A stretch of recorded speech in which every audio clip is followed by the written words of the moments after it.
everybody. This is Rolande Sumner, the owner and founder of ButterAngels.com. You guys forgive me. And today we have to have Angie Smith, Hale-Smith. She is a VA representative. She's going to share with us important information about what we should know and how we should proceed along our path of getting our ratings. So, oh, and I forgot to tell you, she is an ambassador to the Women's Social Justice Network. She's an expert at what she's doing. So without further ado, welcome, Angie. Good morning. How are you doing this morning? I am good. I'm good. So, thank you for having me. So why don't you first start off by telling us how the journey towards being a VA rep?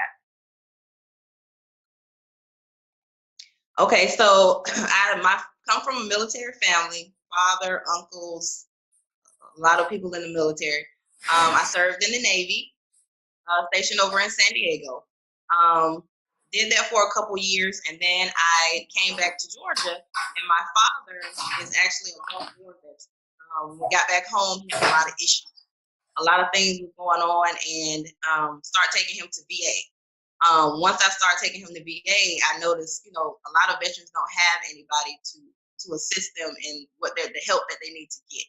So I saw that there was a job opening for a veteran service officer, and I applied for it, and I took that position back in 2015.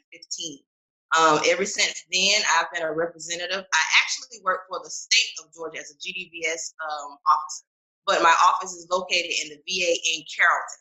So there, I work with veterans about a lot of homeless veterans that don't have anybody to kind of help them. So I'm their representative for getting them any kind of benefits they need, or as well as regular veterans that are trying to get their claim stuff started. I'm an advocate for making sure all veterans are taken care of, because a lot of times they don't feel comfortable going to a representative because they just think that, they tell their story and then it gets nowhere. So my job is to don't judge anybody and to listen to everybody and try to help them as much as I can. And that's what I strive to do, and I'm going to continue to do it every day on my off day, just to make sure everybody's good, especially female veterans. A lot of female veterans feel like they can't get anything because they didn't report something. Not true. If you had anything happen to you and you didn't report it, you still need to come talk to a service officer and see if you can get something going. But don't ever think that anything that happened to you wasn't warranted, because it's always a way. So I want to thank you, first of all, because you helped me put in my claim to address some issues I was having. And you guys, she was so sweet and so to the point. She knew the forms. She was just like, look, do A, B, and C. And she made it very easy, because honestly, I had waited like years to add it, and I was really afraid of the process. I was like, how much paperwork am I going to have to do? Where am I going to get this paperwork? Are they going to even hear me? And so she's a testament of just being an ultimate professional, because she's like, oh, that's easy. Do this, that, and the other, and I can do it for you. And then I end up just getting courage and doing it for myself. But she made it so very easy for me to put it in, and she's right. Go ahead and put your paperwork in. Can you tell us, for just general, can you tell us how we can do that? So there are a couple.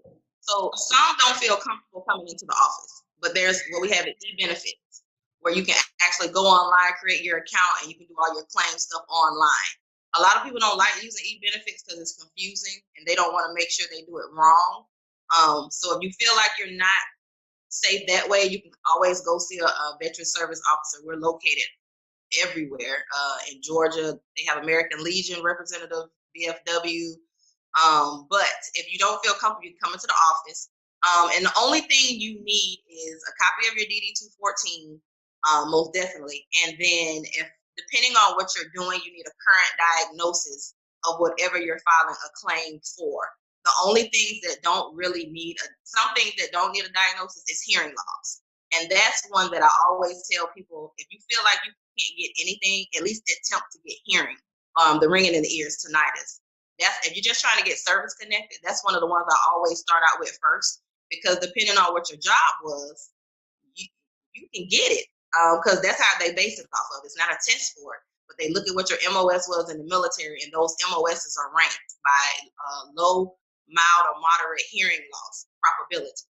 So if you're just trying to get started, I would always say hearing is the first place to go without having to have a diagnosis. And they'll just send you to get a hearing test, and they'll ask you some questions about, is the ringing all the time, or is it constant? And if it is, that's a 10% rating. So if that's what I usually do to get you in the door. That way, with a 10% rating, you can get into the VA healthcare system without qualifying without your income. Because if you don't have a service connection, you have to qualify based off your income. But a 10% rating will get you in that door, and then you can start getting your diagnoses through VA instead of paying out of your pocket to go see a doctor. So which should people never bring? Which should they never talk about? Is there any no-nos that will halt them or hold them up in the process? The thing that I see the most, a lot of veterans feel like they have to have their military service record. So they don't come because of, I don't have it. Don't worry about that. If you got a representative representing you, when you put that claim in, your records will populate into the system. So then, that's why I said I usually start with a hearing diagnosis, because that pulls your record. Once I get your record, then you can come back and we can go through your record together, and we can see what's in there, and then we start piecing together the next steps of what you can claim in your disability stuff. So for someone who's never had a rating, they're coming in and you're like, hey, I'm going to start you off with hearing. Let's try that. Mm-hmm. Really, how long does it take? Because I know when I went through the med board process, like when I got my 214, I got my rating. But some people didn't go through the process, through the med board process. So, and then you hear horror stories about other people coming back 10 years later, and it's taking them 5 years even to get a CMP. How long does it generally take from somebody who never went through the med board process, they never got their rating, they're trying to get it today? Okay, so if they just came in and we put in a hearing rating, those hearing ratings can be done in less than a month. I know I did one a couple weeks ago. It's already finished. So she got her 10% within a month. So then it was easy breezy. Hearing, if you're only doing that one thing, it won't take that long. You may get a call for your CMP exam the next week after we put the claim in. So that's why I say start out with something small to get you moving and get all your stuff in the system, and then we can proceed, because a hearing rating can take less than 30 days. Okay, and then other ratings, any other combination, it will just add on depending on what they have to do, like exams and paperwork and such. So it's always good to package everything. So say you do your hearing claim, that comes back. Once I have your military records, then we can package everything up. So the only thing I would need you to get, so say you had a bad knees in the military. Only thing I would need you to get is a diagnosis of your knee. So then you get your diagnosis. Then we package up your service treatment records from the military. So we package everything up and present it to where they don't have to go looking for it. So when I pull your service records and I put it in that packet, that knocks off a couple weeks from VA having to go through your medical record to look for that stuff, because we've already packaged it together. So that knocks off time. And the big thing that takes so long with VA is when they have to pull your medical records, and then you leave it up to them to go digging through the stuff to find it. That's what takes so long and can have your claim. If you package it correctly, your claim could usually take 6 to 7 months, but you package it up good, it could take maybe 2 months. Okay. So once they get your exams in, then you're rolling. But it's making sure your stuff is in order. It knocks off. So that's why it's called a fully developed claim. Fully developed claims go by a lot faster. So does it help? So that's the way to do it. Does it help if those who apply get buddy letters and nexus letters from civilian doctors and family members? Yes. So buddy letters. Buddy letters are so important, especially for female veterans when you're doing MST claims. Because a lot of times, female veterans, we report it, but it goes nowhere. So there's not going to be any record of you reporting this to an NCO or a petty op. There's not going to be anything there. those buddy letters are like gold. If you have someone that served with you that can say, oh, yes, I remember she told me that this happened, this happened, this happened. Or getting those will be because it's up to you to provide the burden of proof. So if you don't have that documentation in your record, getting those buddy letters are great because that's your evidence to show that this did happen to me, and I have someone that was there and they know, and they wrote this letter for me. So those buddy letters are great for MST claims. The only time I would say buddy letters aren't good is for sleep apnea, when you have a spouse that says that her husband snores. Oh my goodness. We get those all the time, and I'm like, that's not going to be good enough, because first, your spouse may not be a doctor. She doesn't know she may think you're stuck, but to VA you're not a doctor, so you can't say he stopped breathing in his sleep. So a lot of times I say, I wouldn't do that because it's not going to go anywhere. But when it comes to PTSD and you have a spouse, those letters are great because they can say, he's paranoid, or can vouch for the symptoms that you have for PTSD. So buddy letters are great describing those kind of incidents. In a buddy letter, what things should applicants always, or their friends and family always include? So for example, mental health, you always want to include how they were before and how they were after. So you kind of, oh yeah, I remember she was so sweet before she went into the military. Then after she got back, stuff started changing, and they need to be very specific in what changed. So if they're very detailed in their buddy letter, it helps a lot, because you want to show that something happened somewhere while she was in the military to cause her to act this way. So they should always put before and after in their buddy letter. It helps a lot. Okay. And is there any other information that will help their letter? Because my fear is someone will turn in a buddy letter, and then the board will look at it and be like, nah, this isn't worth anything. What else should they include, or what should they exclude? What are some of the things it's like, listen, if you put that in there, I'm almost certain they're going to shred it. First thing, make sure they sign it. That's another issue. A lot of people type up buddy letters, and then they just put their name on the bottom. VA's like, oh, you could have wrote that yourself and sent that in. We don't know that this person actually wrote it. So a signature at the end of the buddy letter, please sign it. Put your number. Not that VA is necessarily going to go track you down. They don't usually call anybody that wrote the buddy letter, but it just gives the letter more credibility. And it's more personal that someone took the time to write this out, sign it, and put the information on it, versus you just putting your name and address on the end of it. But always be specific. So, example, MST.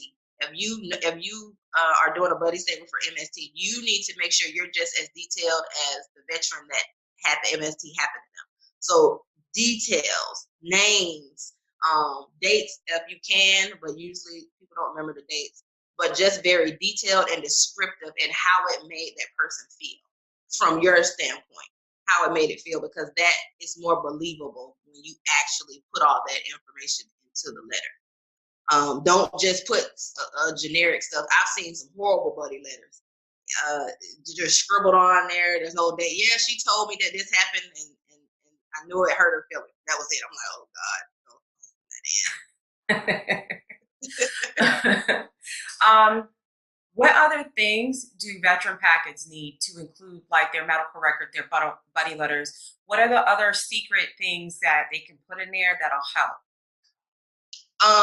I always add literature. So if I'm saying that, let's see what I can use. My knees are bad. I'm going to pull some stuff offline from medical sites that can vouch for this condition. If I had an injury and VA says, oh, well, your injury wasn't chronic. Well, I had an injury, and this is a condition that it will turn into later in life because of this injury. So I would put like medical documentation from a accredited medical site. It has to be from like Medline, somewhere where there's actually a doctor saying this, because a lot of times we can't get to the doctor, or a doctor won't write a letter for us. So then it's up to you to kind of provide this information. So I'll go on medical sites, I'll pull whatever I'm looking for is like secondary thing. That's a big one. If you're claiming your hip is secondary to your knee, pull up some stuff that shows that a knee can cause a hip injury or a hip strain. Pull that stuff up and add it in your packet, because the more stuff you have to say this is a link, the less the VA can say, oh, well, that doesn't go together. Because those CNP examiners, it's like their only job is to tell you no. So if you have some stuff to put against it, you're more willing to win, because they're just looking to see who has the better rationale on why it's a link or why it's not a link. So the more stuff you can find online, and then write on there medical evidence regarding to my claim for a hip secondary. So you write that at the top so they know exactly what they're looking for. So you present that package, they're like, wow, like I don't have to go looking for nothing, like it's already in here. And it goes a long way. So if you did yours I did mine's on eBenefit. I have my CMP next week.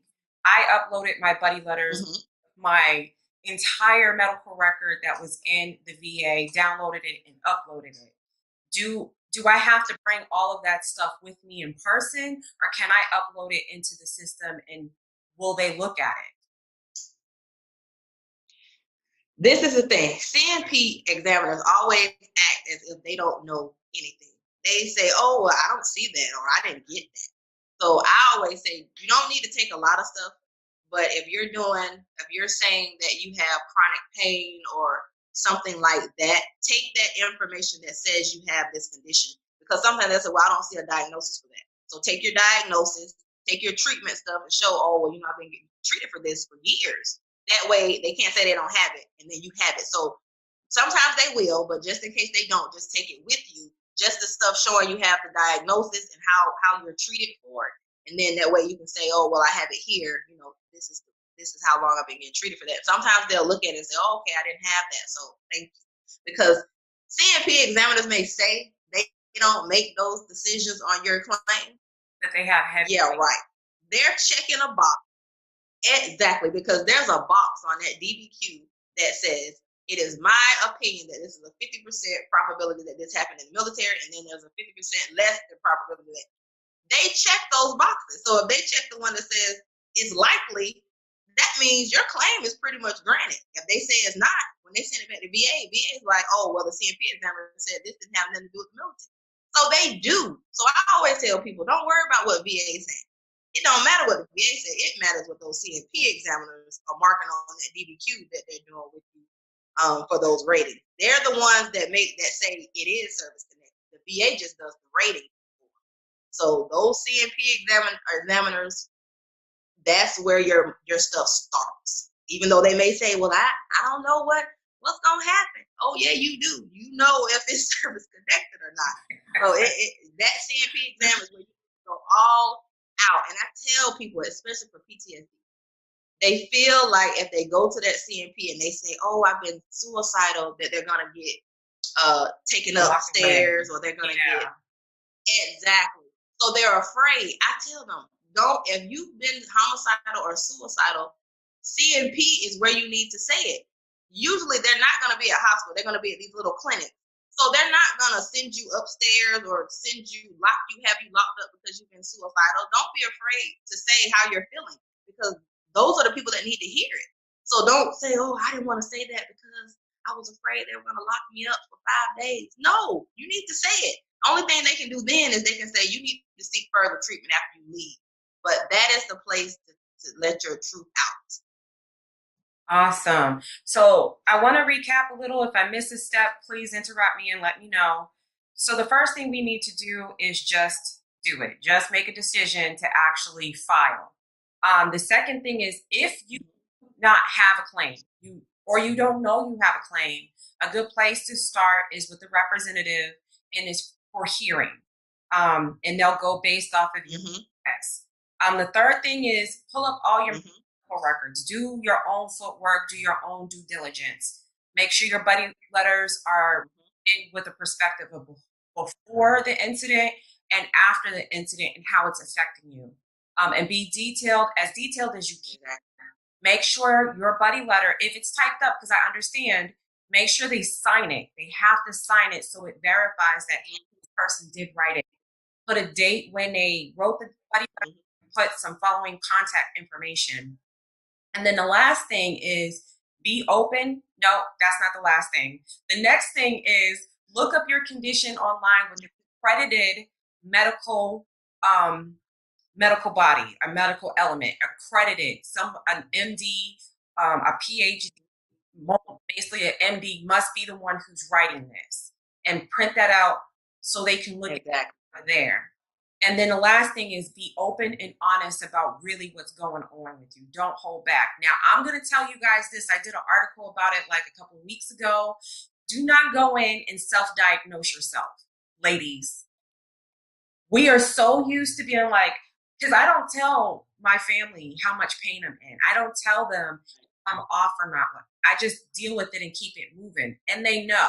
They just know, like, if she says something, it must be really bad. But don't be like that when you're at the doctor's office. Like, if you have to cry, I'm not saying fake, but if your emotions swell up because you're trying to express yourself, then let them swell up. You're not in service or you're not in front of your commander. So it's not like you have to, suck it up, soldier. Go in there and let them see how raw it is, because they're not going to know. A lot of these doctors are civilians too, so they may not really understand how you feel and how you put 15 masks to get there. So don't diagnose them. Show them the evidence and you let them diagnose it, but they can't properly diagnose it unless you tell them. Right. Absolutely.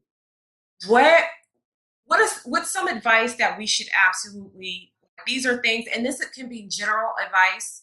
This can be specific advice to their particular case.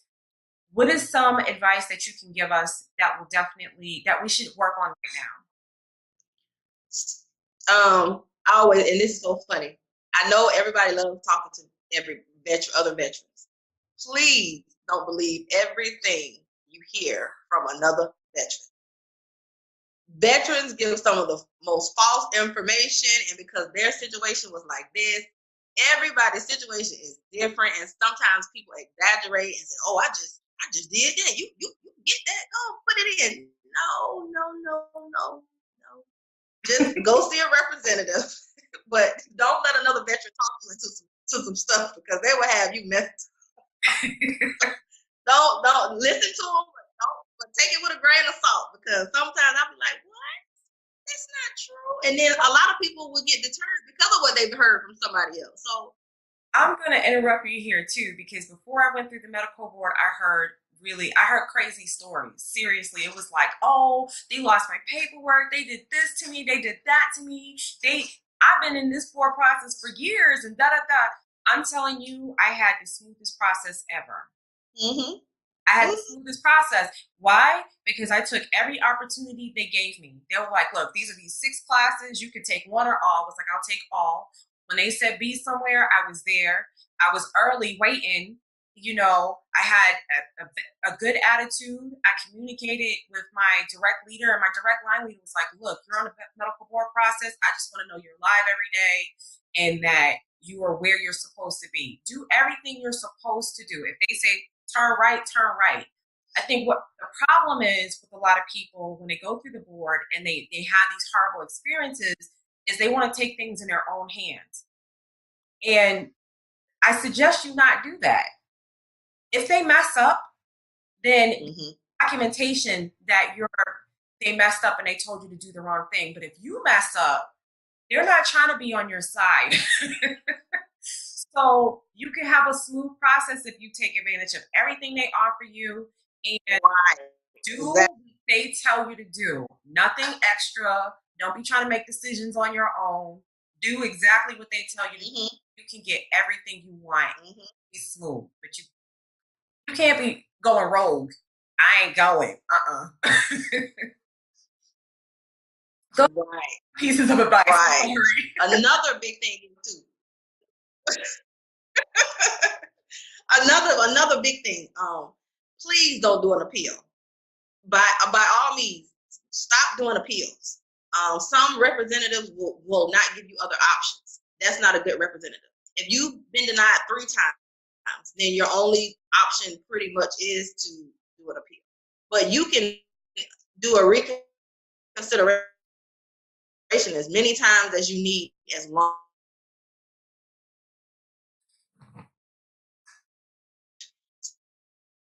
So anytime you have new evidence, you don't have to do a notice of disagreement or an appeal. Already backlogged all the way back 2013, 14. So if you're putting NOD in, you're just adding to that long list of waiting for years and years and years. So if you've been denied, do not do an appeal. Look at your other options. Look at reconsideration. You don't have to do an appeal just because you've been told no. Okay, so instead of an appeal, they can do a reconsideration. Would you advise them to also just start from from scratch? Yes. So sometimes a lot of people get denied because of the simplest thing. And VA won't tell you what it is, but when you read the letter, a lot of times I see people get denied. It says, oh, we see you complain of this in the service, but we don't see a clinical diagnosis. That just means you have the evidence in your record, but now you need to get a confirmed diagnosis of what you're claiming. So don't do an appeal. You just get the diagnosis and resubmit the claim as a reconsideration with new evidence attached. That way they'll reopen the claim. They may not go back to the original date you filed. They may go back to the date that you got that diagnosis. That's where a lot of veterans say, they didn't go back to the effective date. Well, they're going to go back to the date you had a confirmed diagnosis, not the date you had it. So if you would have had your diagnosis back then, they could go back to that date. But if you didn't have it, then they'll just go back to that date you got that confirmed diagnosis. So that's the main one I usually see they're denied for. And sometimes it'll say, we see you had these issues in the military, but we didn't see chronic chronicity after service. So then you just got to fill that timeline up, saying I did go to the doctor here, here, here, and here. So then that's when you submit something showing I went to the doctor here for this. After I got out, I went here, and here. You can add that as new evidence, and they'll reconsider the claim based off of your new evidence that you have put in. And is that where buddy letters kick in? Yes. Sometimes they will reopen it, and with a buddy letter, but that buddy letter has to be strong. It has to be a really detailed buddy letter to get the VA to be like, it's convincing enough for us to give this claim another look. So it has to be a really good buddy letter if you're just adding that buddy letter as new evidence. So should the buddy letter have the technical diagnosis, like my friend has fibromyalgia or my wife has, PTSD? Should they include the technical diagnosis? Okay. No, because it wouldn't matter what they said because they're not doctors. So if they're saying it, it's not going to have a lot of weight. Yeah. So they can put in there what they're seeing you deal with. Oh, I see her in pain every day. I see her take this medicine every day. It's a chronic issue, and even with the medicine, she still remains symptomatic. So they can just voice on what they see you experiencing, but they can leave the diagnosis out. Now, the doctor nexus letter, he needs to say all that stuff because he's a doctor, but as far as spouses and friends, they just need to speak on the symptoms they see you having. And can you turn in a doctor's diagnosis for the secondary issues? Mm-hmm. So secondary issues, a lot of time, I always tell, if you have a back injury, you can link anything to the back because your back is that central point. Your knees will eventually go out, your hips, shoulders, ankles, because your gait on your hip, you start walking funny because you got a bad back. So then your hips are offline. So I always tell people, you have a back, those secondary conditions linking to your back, it's a lot. It could be knees, ankles, hips. But if you're doing it and you need the doctor to say, okay, I've been seeing this veteran for this amount of time. It's my opinion that his back is causing XYZ to his hips and his knees. That's all he needs to say. Because a lot of times VA will throw it out if you don't have any evidence. Say, well, that's not. They'll say, oh, it's that those two don't have anything to do with each other. They're quick to say that.